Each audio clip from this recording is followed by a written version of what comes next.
Good time of the day. We got an interesting question today: how to control stress. Stress, unfortunately, is not uncommon, and especially if you have a chronic disease, and especially chronic pain, it's part of your life. How can you control it?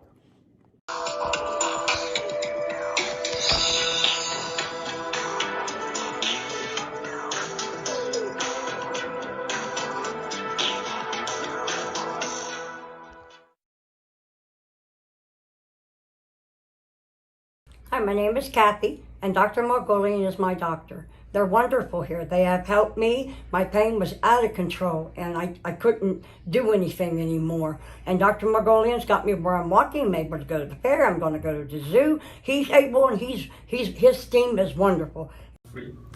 Hi, my name is Diane Walker. I've been coming to the pain clinic for about 2 years, and it has really helped with the pain in my lower back and hip. Hi, my name is Rochelle, and I've been a patient of Dr. Margolin since 2016, and he is a godsend. The injections that I receive help a lot with my pain, along with medication and other tests that are ran on me, and I would truly recommend him to anyone who's having any type of pain or disability. Hi, I've been coming to see Dr. Mogolin for about 2 months now, and in the last few weeks I've lost 15 pounds because of my pain regimen that I'm on. I'm able to exercise. I have started eating better, and I'm getting around. I'm very much more mobile, and I'm working a full-time job, and my life is great right now. Well, it's a good question. To answer it, let me um, expand a little bit, explain what people usually mean by stress.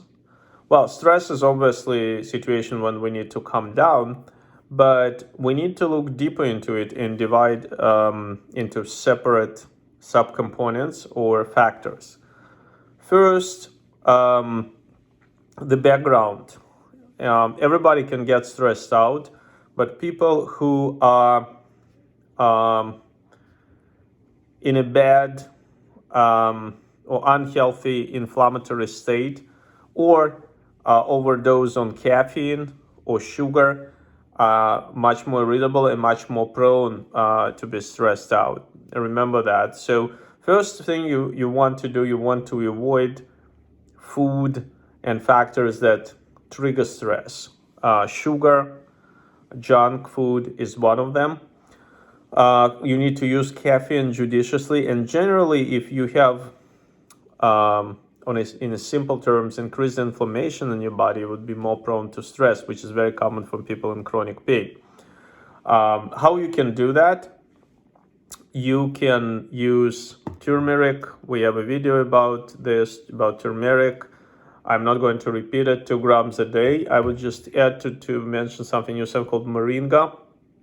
It's one of the plants with the highest concentration of phytonutrients. It has anti-inflammatory properties and increase your focus, increase your well-being, decrease stress. That's an indirect way just to create a healthy biochemical environment. But what happens if you need to decrease your stress now? Well, there is a good old valerian root. This is an extract, and it also comes in capsules or as tea. I actually don't have tea here, but I found tea very useful. First of all, effect of drinking hot fluid is beneficial. Its rapid absorption is beneficial, and it works pretty fast and safe. Also good drinking before going to sleep. There are others, many others. This is hops. There is some called lemon bulb, and there are some other herbs that can calm you down. Now, I also want to mention what you don't want to use. You don't want to use sedatives, such as benzodiazepines, Xanax, Klonopin, Valium, and other medications from this group.